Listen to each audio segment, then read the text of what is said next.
On the 15th of July 1992, 23-year-old Rachel Nickell, a young mother out walking with her son, was savagely murdered on Wimbledon Common in southwest London. She had over 40 stab wounds to her body. It was a scene out of a horror movie. Within days, the murder was front-page news, with the press and public clamouring for her killer to be caught. It seems, rightly or wrongly, that there's a massive jolt to society, that life is much more dangerous than it used to be. The police would launch an audacious operation to trap the killer, an operation that would lead to an innocent man being charged with murder. The killing of Rachel Nickell was a crime that shook Britain.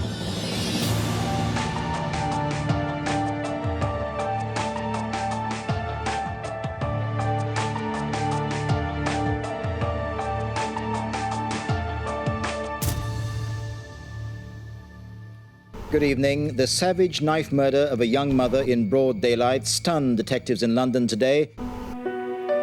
Rachel Nickell was 23 years old, with a life of promise ahead of her. She lived with her partner Andre and a 2-year-old son Alex in Balham, South London. On the morning of the 15th of July 1992, she was getting ready to take Alex for a walk.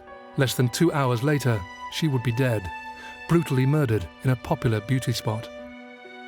Across London, on the tough Alton estate in Roehampton, less than a mile from Wimbledon Common, local man Colin Stagg had woken up early and was preparing to take his dog for a walk.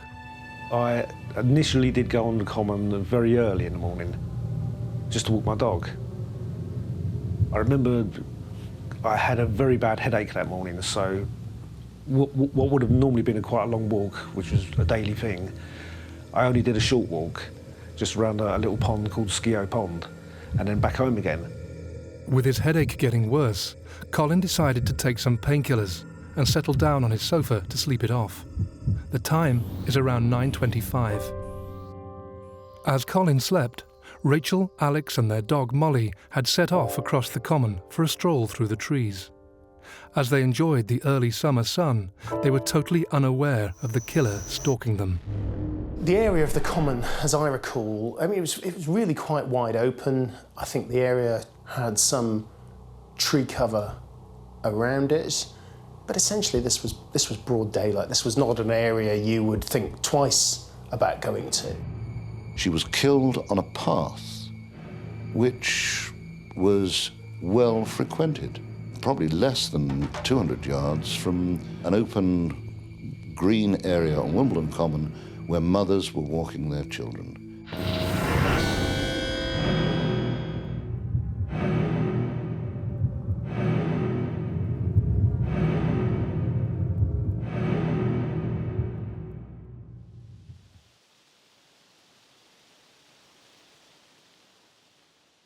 The attack was so ferocious, one of the blows that cut her throat, to silence her before the main attack, almost decapitated her. She had over 40 stab wounds to her body and throat. It was a scene out of a horror movie. Police soon flooded the common, quickly realising that their crime scene stretched to over 1,000 acres of woodland, containing over 500 people on the morning of the murder. A murder that had only one eyewitness, a 2-year-old boy that had seen his mother butchered. Back at home, Colin Stagg had woken up and was feeling better. With the day warming up, he changed his clothes and decided to take his dog for a longer walk, a decision that would affect the rest of his life. I walked under the underpass at Putney Vale Cemetery into the common, and I saw a uniformed police officer standing on the common side. He advised me not to go onto the common because there'd been an incident. I basically asked him what it was, and he said they'd found the body of a young girl. I told him that I'd been on the common that morning, and he asked if I'd seen anything suspicious, and I just said no. He asked me for my name and address in case they needed to question me later, which I freely gave, and that was it. I just basically went home. The Metropolitan Police assembled a crack team of detectives to work on the case. From the start, the Nickell murder squad was hindered by lack of evidence. There was a minute speck of what at the time was regarded as organic material, but the science of the early 90s was not enough to mark it as DNA.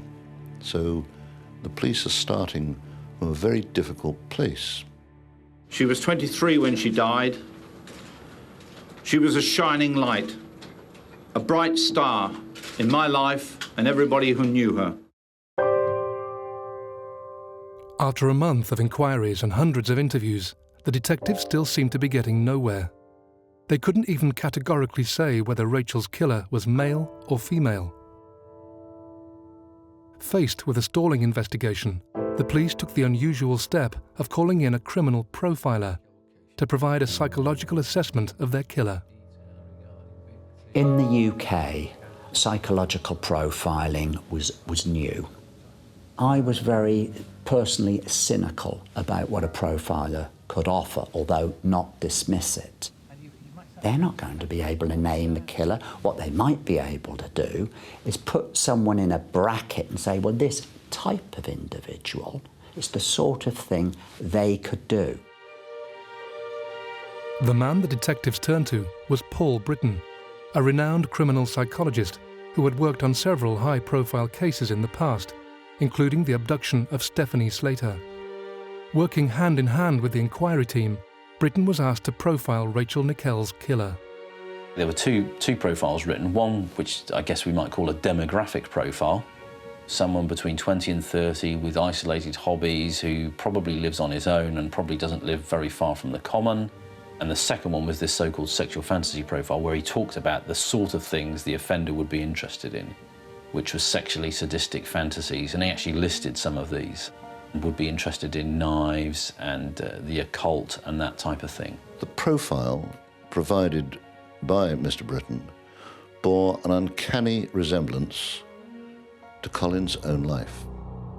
The profiles, along with a photo fit of a possible suspect, were featured in a national TV appeal. The appeal prompted hundreds of calls from members of the public, and many were claiming they knew who the man in the photo fit was. The police were inundated with calls, putting a name to this face, Colin Francis Stagg. Early in the morning, it was about 8, 9 o'clock I think it was, someone was knocking on my door. I opened it and it was plainclothes officers. And they said they wanted to question me in regard to the Rachel Nickell murder. To be fair to the police, they had interviewed other suspects. They had followed up other leads. But as time wore on, those leads and those suspects petered out. The only man who figured large and was to do so for the next 2 years was Colin Stagg. Come on, Colin, don't waste our time. We don't come around here. I'd never been arrested for anything in my life at that time, and being accused of something like that, and it was like I was in a different world. It was strange. Lots of police officers came in, they searched my home, top to bottom. I had a couple of books about the occult and stuff like that, and they focused on that. After they searched my place, they took me to the Wimbledon police station and they held me for 3 days. As the police began to question their suspect, they were presented with a huge piece of luck. Colin Stagg was about to reveal a piece of information that would convince detectives he was the killer.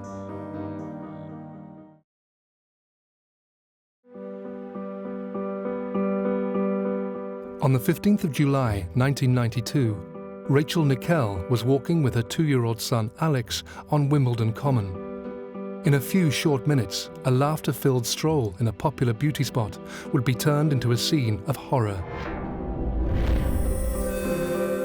Her son, ripped from her arms, would be the only witness to the dreadful attack. The image of her, the beautiful blonde model, is an iconic image now, and it seems to speak to the loss of innocence of a period of time when a young woman couldn't take her child out in the middle of the day on a summer's day. So it became one of these cases that put incredible pressure on the police. Faced with an almost complete lack of eyewitness and forensic evidence, the police asked criminal psychologist Paul Britton to devise a profile of the killer. This profile, along with a well-publicised photo fit of a suspect seen near the murder site, led to the spotlight falling on local man Colin Stagg, who lived a few minutes' walk from Wimbledon Common.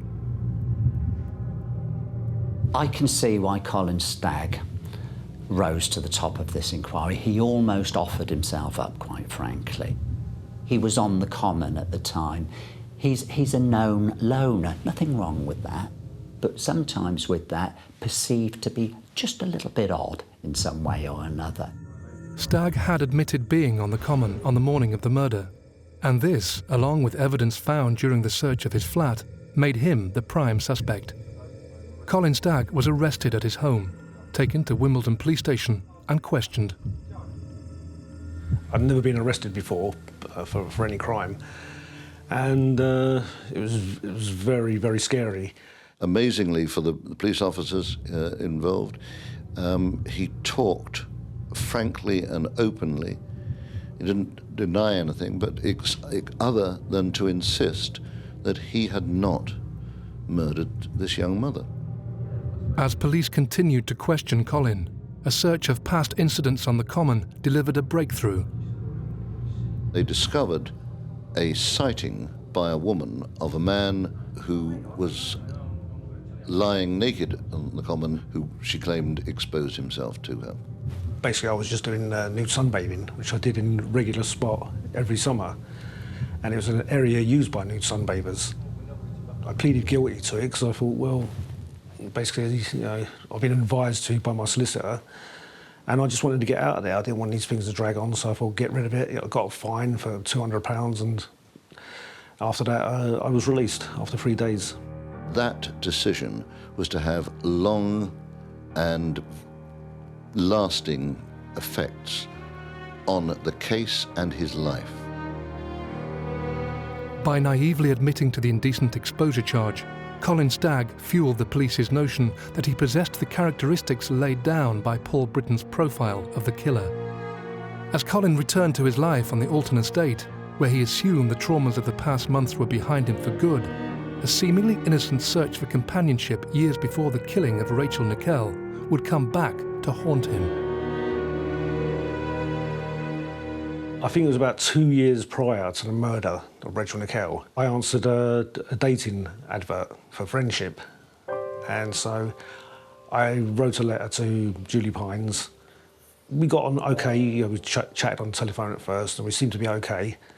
And then, being a normal red-blooded man, you know, I thought, you know, this could go a bit further. So I just chanced my arm, really, and wrote her a sexual letter. It was just of a mild sexual fantasy of meeting a woman in the open air, getting on together and having sex together in the open air. And she kept that letter for 2 years, and she contacted the police when I was arrested for those 3 days, and that was it. And the police, once they read that letter, and of course Rachel Nickell was murdered in the Woodlands, they seemed to find a connection with that. After a detailed examination of the letter from Julie Pines, the police were now even more certain that Colin had murdered Rachel Nickell. They were still, however, completely unable to prove it. Faced with an ever-mounting pressure from both senior officers and the public, the inquiry team hit upon a daring idea. It was believed, now we know hugely problematically, that it would be useful to get an undercover operative in there to evaluate whether Stagg had any guilty knowledge of the case. The inquiry team wasted no time in recruiting a star female undercover officer known during and after the operation as Lizzie James.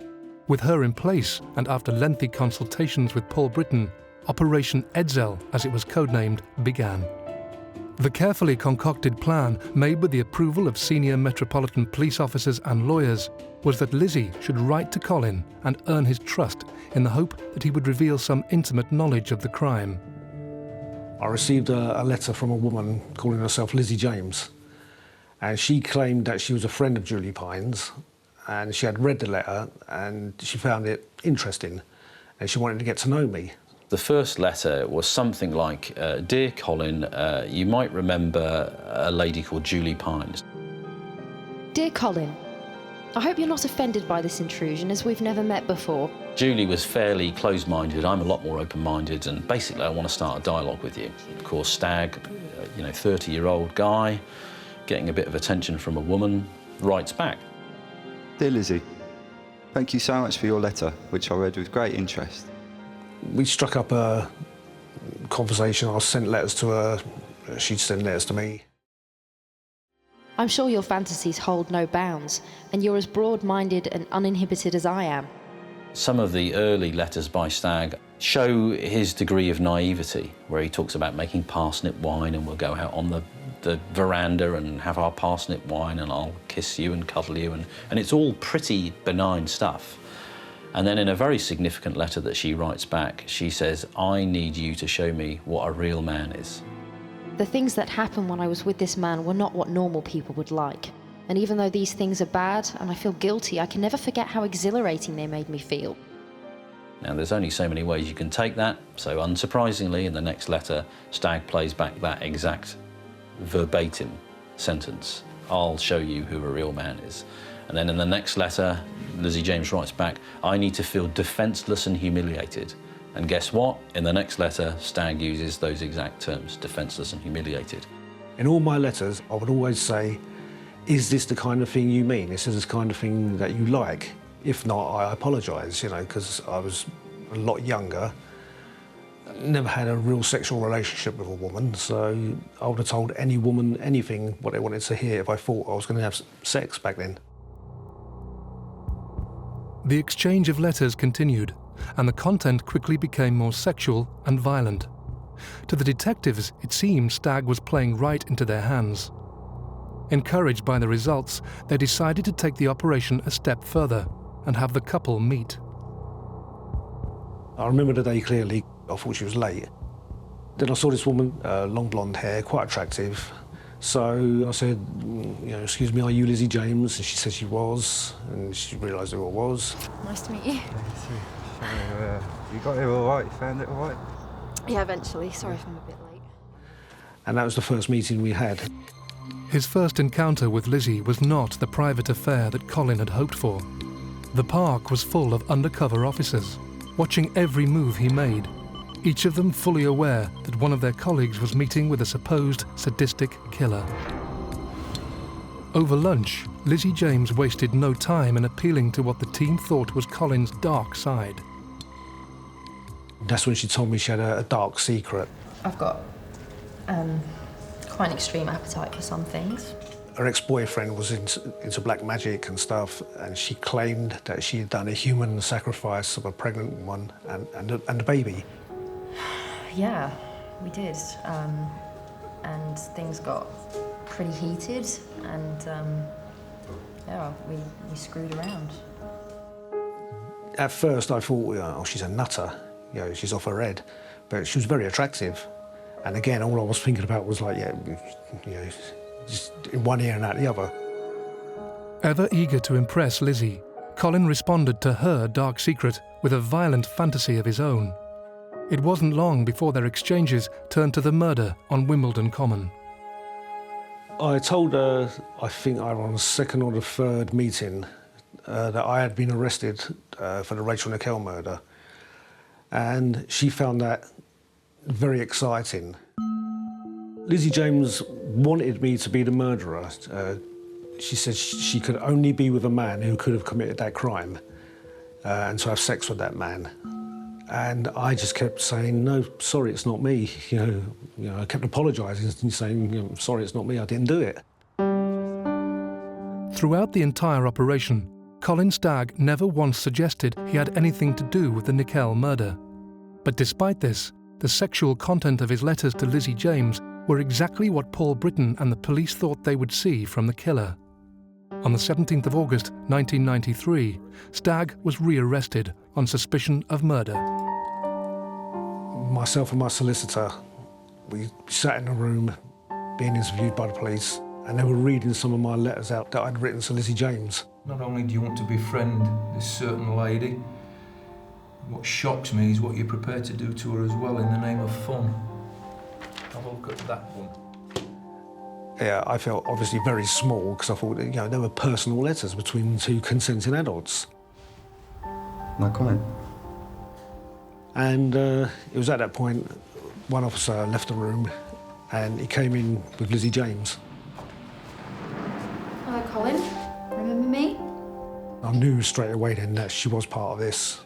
I couldn't say anything, because I was just saying no comment all the time. But what I really wanted to say was like, well, you fucking started this, You wrote to me, I didn't write to you. So that was it. And then I was charged with the murder of Rachel Nickell. With their prime suspect safely behind bars, the murder squad celebrated a job well done. However, what they didn't and couldn't know was that for the past months, all their efforts had been focused on the wrong man.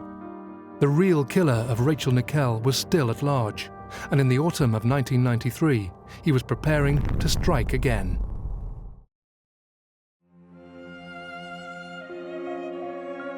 Detectives investigating the murder of Rachel Nickell on Wimbledon Common in 1992 had spent over a year hunting her killer. With the help of a criminal profiler, the police had launched an audacious undercover operation to trap their prime suspect, Colin Stagg. A female plainclothes officer had befriended Stagg, and through a series of letters and meetings, the police had amassed evidence they felt proved him to be the killer. Now, with Stagg charged with murder and remanded in custody, the detectives could prepare for the trial. However, what the inquiry team didn't realize was that they had been focused on the wrong man. From the first moment that Colin had appeared on their radar, their judgment had been clouded, and clues to the real killer's identity had been missed. In the summer of 1989, a brutal rape in Plumstead, southeast London, marked the start of a series of attacks that would blight the area for the next 4 years. A woman with children in the house was getting the kids ready for school, and the back door was left open.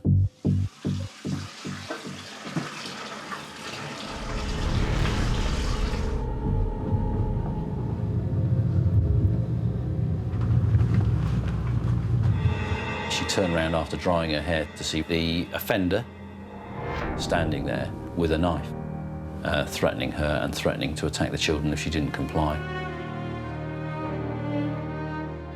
And that rape was the first of what became known as the Green Chain Rapes, which was a series of attacks along Green Chain Walk in southeast London. These rapes went on for a number of years and no one was caught for them. Tragically, the Green Chain Rapes could have been stopped after the first attack. The police received a call about the Plumstead rape in August 1989. The caller was the rapist's mother, and her son had just confessed to her. His name was Robert Napper. He confessed to her that he'd raped a woman, and his mother took him at his word and went to the police and said, "Look, my son's confessed to raping a woman. Has anybody been raped recently around Plumstead Common?" The police checked their records, but in what would be a tragic oversight, no trace of an attack could be found. Had the crime been properly investigated, one of the worst killers in British history could have been stopped in his tracks. Robert Napper is one of a very unusual and small set of offenders, mercifully rare, that really are, well, it's basically known as a sexual sadist, a sexually sadistic killer. There's some suggestion that he was abused before the age of 10, and apparently by someone quite close to him, although specifically who that is, we don't know. I think what's significant about him as a child and as an adult is this isolation. Isolation from his peers, isolation from friends, and isolation from family, which got more and more extreme also throughout his criminal career. We also know that he had Asperger's, which is a learning difficulty as well, which probably added to that isolation. The Green Chain Walk, a tranquil series of linked parks in southeast London, was, during the early 1990s, the scene of some of the most terrifying rapes London had ever witnessed. The attacks would continue for months, increasing in brutality, until in the early summer of 1992, just weeks before Rachel Nickell would be killed, Napper would attack a woman walking with a child. Napper jumped out at her, pushed her to the ground, tried to strangle her in front of her child and brutally raped her while she pleaded for him not to kill her. The similarities between this and the Nickell murder a few weeks later, when you look back on it, are so stark. But it didn't seem to be picked up at the time. I mean, hindsight, as we say, is a marvellous thing, but it was very similar, and the crucial thing was she had her child with her. Not only were the green chain attacks not linked to the murder of Rachel Nickell, a lack of thorough police work ensured that Napper was free to carry on his reign of terror. Twice he was asked to give a DNA sample after his neighbours positively identified him from a photo fit of the green chain suspect. In both cases, he didn't turn up at the police station. Incredibly, he wasn't pursued. In November 1993, 16 months after Rachel Nickell's killing and with Colin Stagg awaiting trial for murder, London was rocked by news of another terrible crime. What has shocked police is the ferocity of the murders. A senior officer said Sam Bissett's injuries were horrific. Samantha Bissett and her 4-year-old daughter Jasmine lived together with Samantha's boyfriend Conrad Ellum in Plumstead, southeast London. Samantha was a very strong personality. Before she had Jasmine, she was quite wayward. But then when she had Jasmine, it gave her more focus in life, I guess. And she was a very devoted mother. I should remember Jasmine. She's an adorable little child. I mean, she was a lovely girl. I'd take her to the swings and she'd just think it was brilliant. She'd just think it was an amazing day out, just going to the swings for a couple of hours. And, you know, she was so happy. As Samantha and Jasmine carried on with their lives, what they couldn't have known was that Robert Napper had already begun stalking them. She never had curtains, you know, and sometimes she'd walk around the flat naked. And I'd say, look, you know, you should be careful here. There could be, like, a peeping Tom looking in. And it was only a week or so before the murder when she did actually see someone looking in through a bedroom window one night. I think after that she was a bit more careful, but I guess it was too late by then. The day I found Sam and Jasmine, I was staying at my father's house in Sidcup, and I planned to call in the flat on the way to work. I let myself in, and straight away, I mean, I saw this stain on the carpet and went into the kitchen to get something to clean up this stain. I thought I'd better help clean that up. And all the kitchen was in chaos, where Sam's clothes had been pulled out of the cupboard and the floor was just carpeted with clothes. And then walked into the front room and saw, I mean, Sam had actually been covered over, so there wasn't much to see, but I'm standing there looking at this little pile of clothes and all the bloodstains and things, and it took quite a while for me to sort of actually grasp what had happened.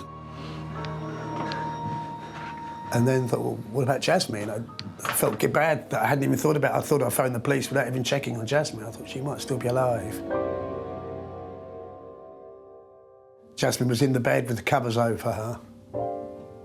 And for a second I thought maybe she's still alive, but then there was no movement, she wasn't breathing.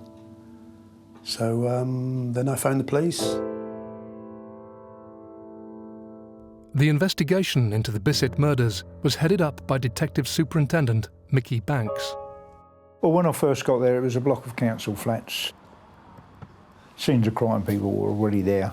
I was given access to the place, went through, and to be met by this horrendous scene. It was, I would say, the most gruesome scene I've ever attended. You know, I did 32 and a half years. I'd never seen a scene like that, or an accident, or anything as bad as this. Obviously, the body had been left there to be displayed, as if to say, look what I've done, look what I'm capable of, and I immediately thought this has got to be some nutter. As scenes of crime officers examined the flat, they began to piece together what they thought had happened. Sam's going about her business with Jasmine in the house, and there's a knock on the door. At that point, a very sudden, violent attack takes place where Napper immediately stabs her with a knife, takes her into the lounge, and then commits some horrific acts of mutilation on her. Very shortly after that, also rapes and murders Jasmine, a 4-year-old girl. So a really horrendous and horrific offence. One of the first things that struck Mickey Banks was that his case could be linked to the green chain rapes. To test this theory, he enlisted the help of the criminal profiler who had worked on the green chain rape inquiry and the Rachel Nickell murder investigation, Paul Britton. The amazing thing about Paul Britton's involvement was that he was involved as an advisor on the Green Chain rapes. He was an advisor on the Bissett murder, and he was an advisor in the Stagg case. And at no point does he talk about the possibility of them being linked. And he worked on all three cases, and Napper walked through all three of them, completely unseen.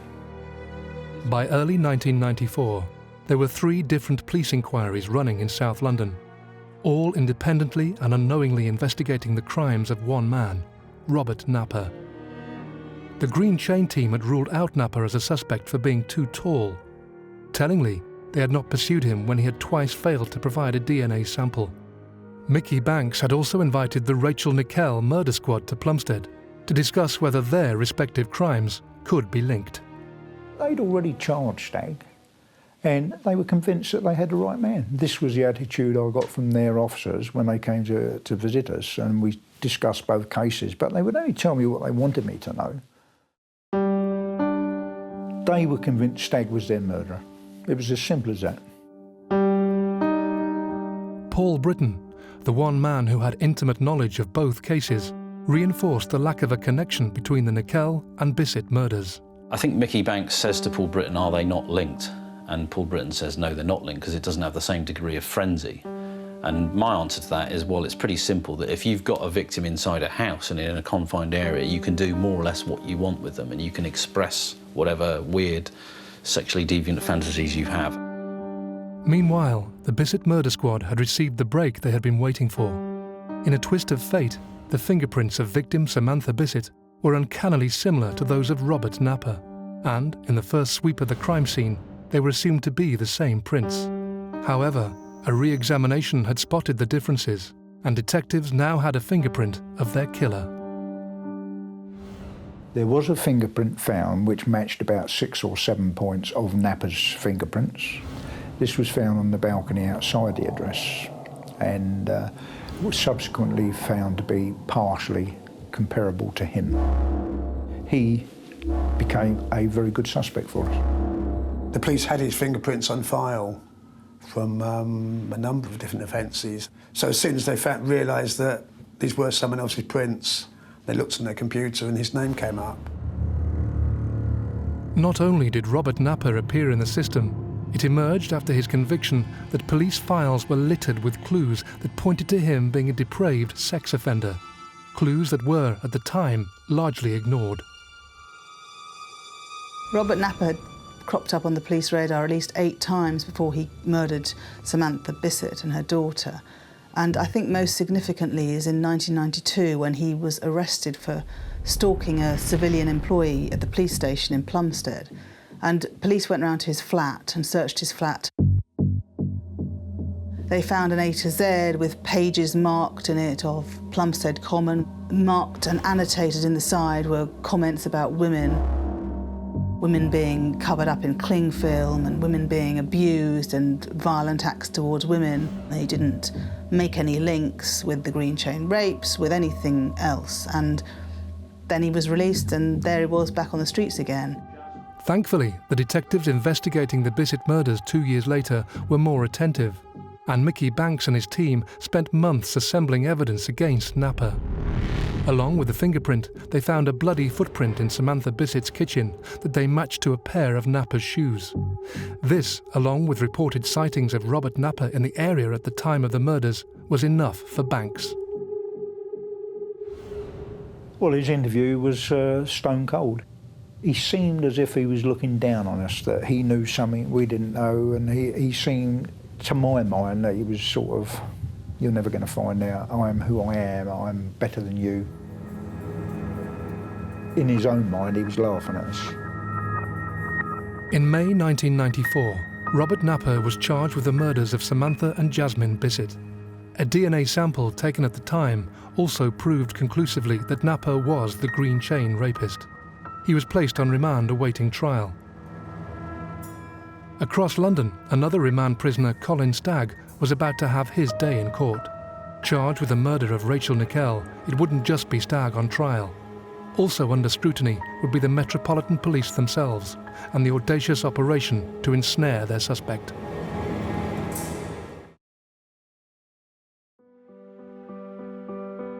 In July 1992, 23-year-old mother Rachel Nickell was murdered on Wimbledon Common.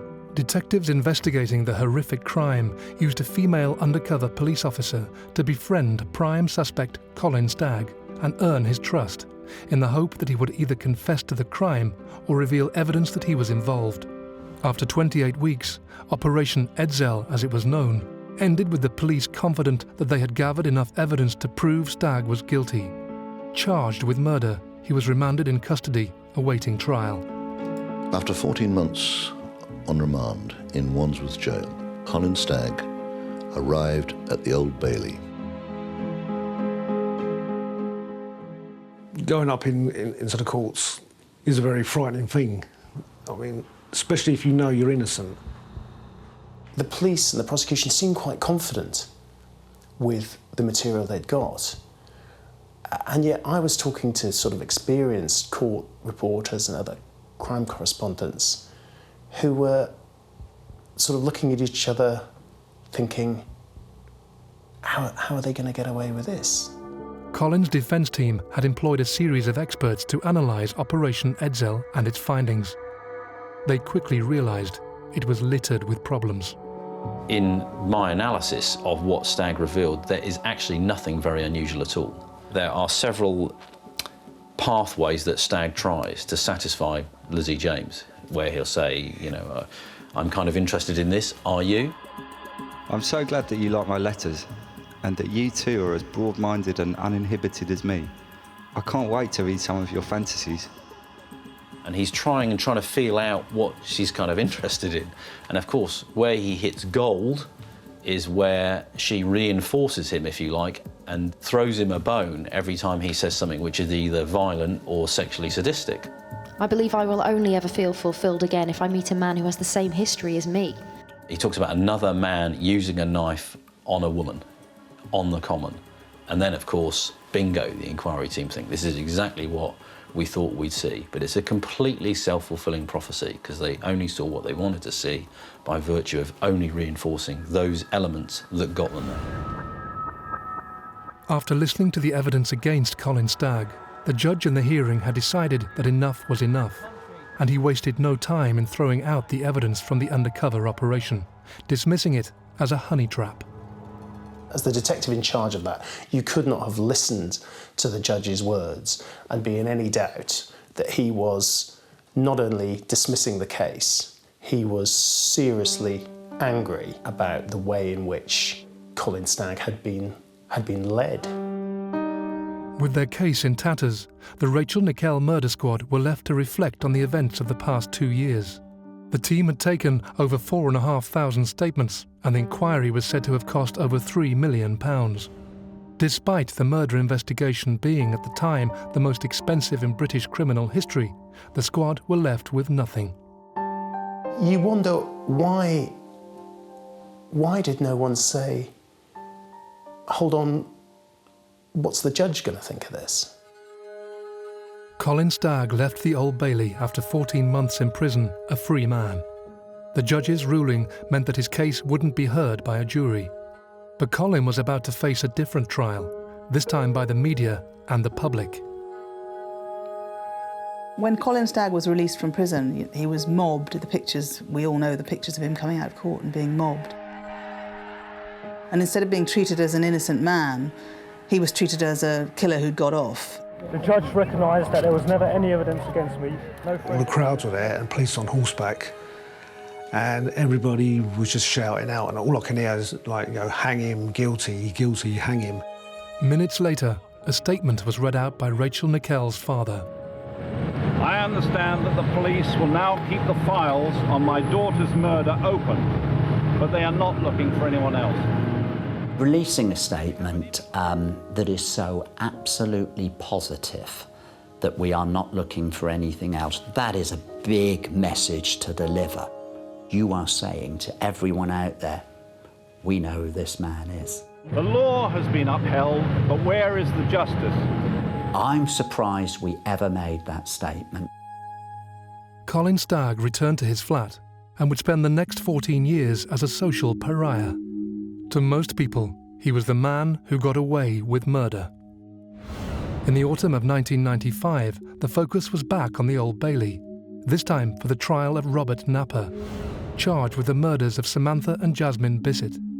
As the prosecution made the final touches to its case, the detectives received some unexpected news. We got a phone call to say he was going to plead guilty, he was going to plead diminished responsibility. What did we think of that? And I said I was quite satisfied with it. I mean, I believe he was diminished. That there was he wasn't so mad that he didn't know what he was doing. He knew what he was doing, but there was something totally wrong with him. In October 1995, Robert Napper pleaded guilty to the manslaughter of Samantha and Jasmine Bissett on the grounds of diminished responsibility. He also confessed to 1 rape and 2 attempted rapes. He was sent to Broadmoor High Security Hospital indefinitely. The relatives of Samantha and Jasmine left court to rebuild their shattered lives. It's strange how odd little things can remind me sometimes. Just a particular song on the radio that Sam liked, or there's always things like that. And it's always strange. I don't go over to Plumstead that much, but I do sometimes still go over past the flat, and it is always strange to walk past it and see the place. I should remember Jasmine. She's an adorable little child. I mean, she was a lovely girl. The relatives of Rachel Nickell had no such closure. It would be another 7 years until a breakthrough in the case was found. In 2002, a case review team began poring over the evidence amassed in the decade since Rachel's murder.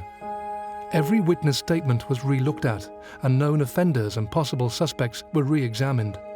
One of the first names that was flagged up was a sexually sadistic killer currently detained in Broadmoor, Robert Napper. At the same time, scientists were taking advantage of rapid advances in technology to review the forensic evidence found on Rachel Nickell's body. There was a small amount of DNA on Rachel Nickell's jogging pants, and that was tested, and you are able from that now, although they weren't then, to rule people out, and Stagg was ruled out as being a forensic link to that DNA. The second piece of evidence was there were some very small paint flecks that were found in Alex Hanscom's, the little child's, hair, that they were able to link and actually match to paint flecks on Robert Napper's metal toolbox. Further analysis of the DNA proved that Robert Napper had been in contact with Rachel Nickell on the day she died. The paint flecks found in her son Alex's hair were the final confirmation. Armed with this new evidence, Robert Napper was charged with the murder of Rachel Nickell.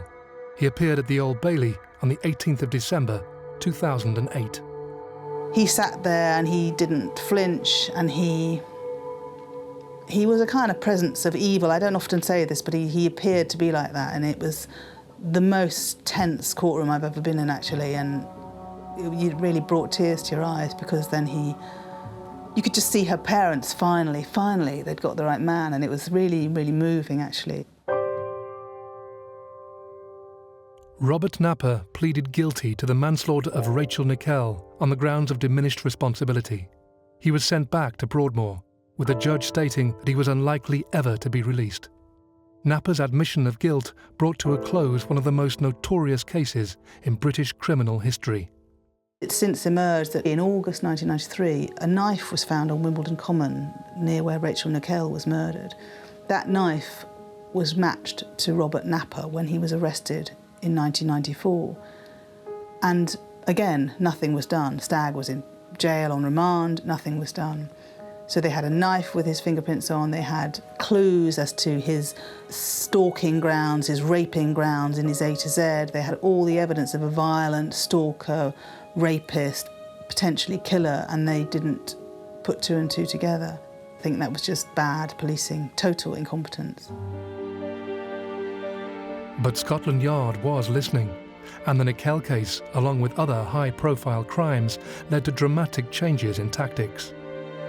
Since the Rachel Nickell murder, the way murders are investigated have changed beyond recognition.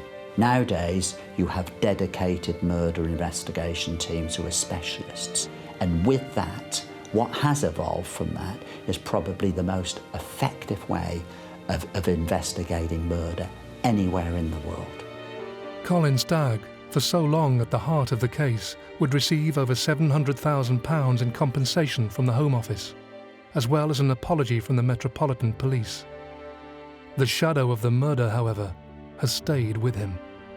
There are still people today who don't know that they've actually got the man who did kill Rachel Nickell. They always say to me, like, you know, did they ever get the bloke who did it? He was, for years, treated as a pariah, and his life was ruined. You know, he wasn't serving a sentence inside, but he was serving a sentence outside. And had Napa never been caught, you know, Colin Stagg would still be the man who killed Rachel Nickell to this day, I think.